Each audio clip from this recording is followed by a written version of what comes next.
Авыл җирендә яшәүче гаиләләр тырыш һәм үҗәт булулары белән аерылып тора. Иске Карамал авылында гомер итүче Илһам Хамматуллин гаиләсе дә искәрмә түгел. 70 баш кәҗә асрый яшь гаилә. 3 ел элек 2 кәҗә белән башлыйлар алар үз эшләрен. Башлыйлар дип әйтү генә дөрес булмас. Чөнки дәүләттән бирелүче субсидия фәлән артыннан йөрмичә, фермер хуҗалыгы буларак теркәлмичә, сакаллы хайваннарны үз тырышлыклары белән карап, тәрбияләп яталар. Олы кызыбыз Алиби белән итәдер, ширлидер инде. Бит ни бар я үзенең шуңа инде без ике кәҗә алып, шуның белән файдаланам инде, файдасын күреп, и шушы кәҗә системасына кирип киттек. Буның өчен инде безнең бик күп төрле породалар безнең, Зайнский, Небенский, Альпийский порода инде. В основном без тукталып калдык Альпо-Небенский породага инде. Хәзер эшлибез безнең в основном бара Альпо-Небенский порода инде.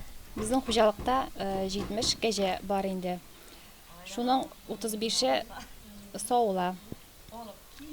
Шома белән инде шушы күләм шушы кәҗәләрдән без инде 50 литр шамасы сөт савып алабыз. Бу сөтне инде авыл халкына кирәкле кешеләргә инде кемнәрнеңдер балалары аллергия белән интегә шулар килеп ала инде. Кемнәрдер ашказаны өчен врачлар эчәргә куша, шуның өчен килеп алалар инде. Беренче кәҗәләрне Хамматуллиннар Җәлил бистәсеннән алып кайткан.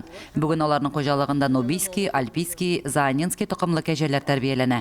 Гаилә электр көтүче дә алып куйган. Малкайлар көн дәвамында үз иркендә үлән чимшенеп йөриләр.